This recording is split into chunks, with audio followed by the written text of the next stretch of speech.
Begini kisah Nabi Daud melawan raksasa hingga jadi raja.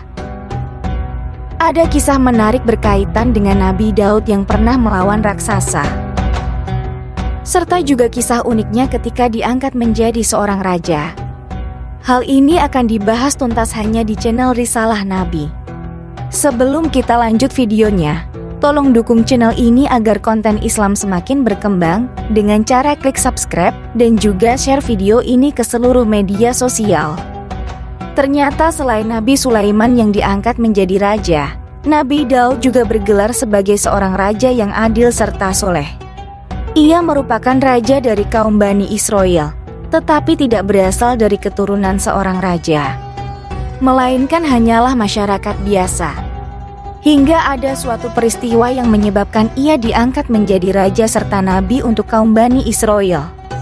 Diperkirakan jika Nabi Daud sendiri hidup di antara tahun 1040 sampai 970 sebelum Masehi.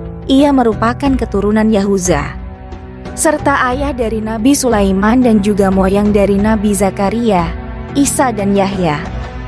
Dikisahkan dalam sebuah kitab bahwasanya dahulu masyarakat atau kaum Bani Israel tidak memiliki pemimpin, hingga Allah mengutus seorang nabi bernama Samuel, atau dalam bahasa Arabnya Samiyun, demi menggantikan Musa serta Harun saat memimpin Bani Israel.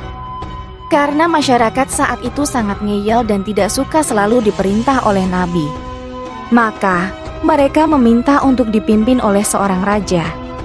Akhirnya permintaan ini disampaikan kepada Nabi Samuel yang menjadi pemimpin bagi Bani Israel saat itu, dan ia menjawab agar kaum Bani Israel bersabar hingga menunggu mujizat dari Allah. Singkat cerita, pada suatu hari ada seorang pria yang sedang menggembala keledainya. Tapi tiba-tiba satu ekor keledainya tersebut terlepas, dan ia pun berupaya untuk mencari selama berhari-hari hingga mendatangi Nabi Samuel. Ketika itu, Nabi Samuel malah menyebut bahwa orang yang mencari keledainya yang hilang ini adalah calon raja pertama dari kaum Bani Israel. Tentunya membuat mereka begitu kaget. Pria tersebut diketahui bernama Talut. Sebagian masyarakat menolak dan sebagian lagi menerima jika Talut jadi raja. Hingga sang raja melawan kaum Jalut dengan ciri-ciri badan tegap dan postur yang begitu tinggi layaknya seperti raksasa. Menang melawan raksasa. Banyak masyarakat yang saat itu menolak untuk melakukan aksi mengikuti perintah rajanya. Ada seorang bapak yang punya 3 anak laki-laki memasukkan ketiga anaknya dalam pasukan ini. Bapak tersebut bernama Yesya, dan salah seorang anaknya bernama Daud. Ia berpesan kepada anaknya jangan pernah berada di barisan paling depan saat ikut perang. Lalu mereka pun berangkat menuju medan peperangan. Raja Jalut memberikan tantangan untuk 1 lawan 1 kepada bangsa Bani Israel. Padahal mereka memiliki perbedaan fisik yang begitu jelas. Perbedaan ini tak lebihnya sang raksasa melawan kurcaci. Tidak ada satupun dari Bani Israel yang berani menerima tantangan tersebut.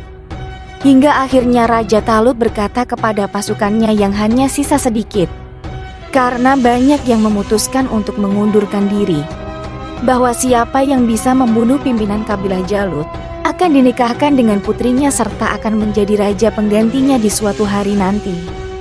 Akhirnya, Daud memutuskan untuk maju menerima tantangan tersebut, walaupun ia harus melanggar perintah yang sempat disampaikan oleh ayahnya. Daud saat itu masih berada di bawah umur serta ia bertubuh kecil dan merupakan seorang penggembala kambing.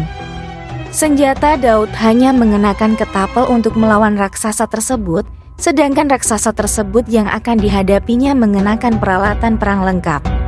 Dengan izin Allah, hanya dalam 2 kali tembakan ia berhasil menang dari pertandingan ini. Daud pun diangkat menjadi raja sesuai janji raja sebelumnya.